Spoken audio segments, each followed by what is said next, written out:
If you've been keeping your tabs on the more recent shows in the anime medium, you'll be aware of the abundance of rehash and reused concepts and genres that fail to innovate and introduce ingenuity.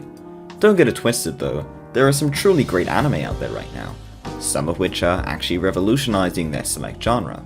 However, it hasn't taken me long to realize that a very fundamental part of Japanese culture itself hasn't really been tampered with much recently, and that being the samurai genre. And yes, my anime list says samurai is a genre, so we're sticking with it. If I ask you what you first think of with the word samurai, what pops up to mind?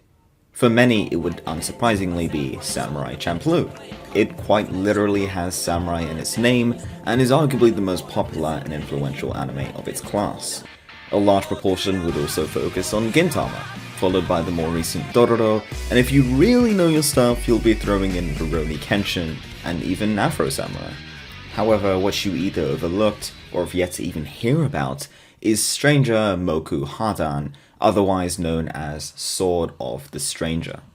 Sword of the Stranger is a 2007 anime movie directed by Ando Masahiro and animated by Studio Bones. Set in the Sengoku era of Japan, the orphaned Kotaro is on the run from assassins, for reasons he is yet to be aware of.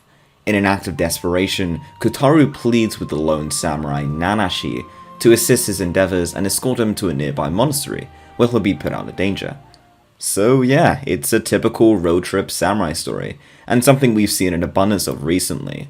Things like 2019's Dororo and hell, even The Mandalorian. In fact, the characters and their dynamics are super similar as well.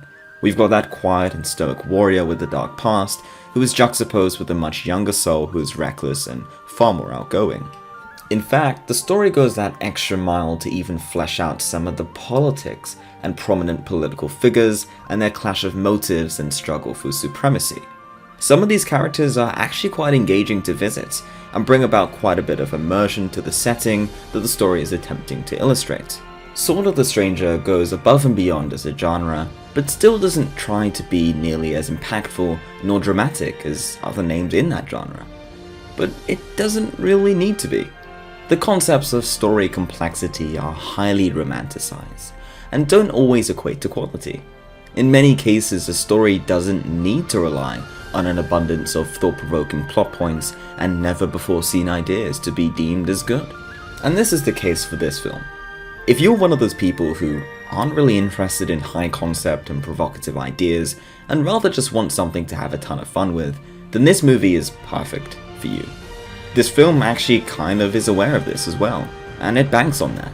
Because Studio Bones clearly wasn't trying to impress you from a narrative perspective, but rather just wanted to demonstrate their artistic ability and skills with animation.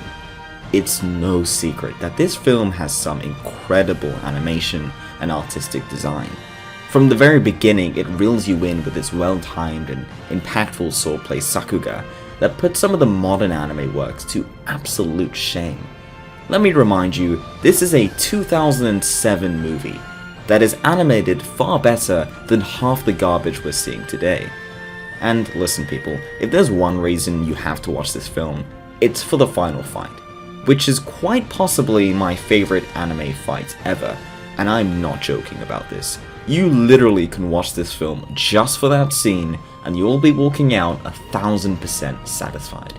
Slick, dynamic samurai action, blended with its genre-defining swordplay sakuga, a well-paced narrative with fantastic soundtracks, and a very deep and well-written cast of characters for what it is, there are truly very little fault with this film's execution. And just clocking in under the 2-hour mark, this is truly a visual spectacle that everyone needs to see, easily reaching the top-end films of the entire anime medium. That is, Sword of the Stranger, the masterpiece you missed.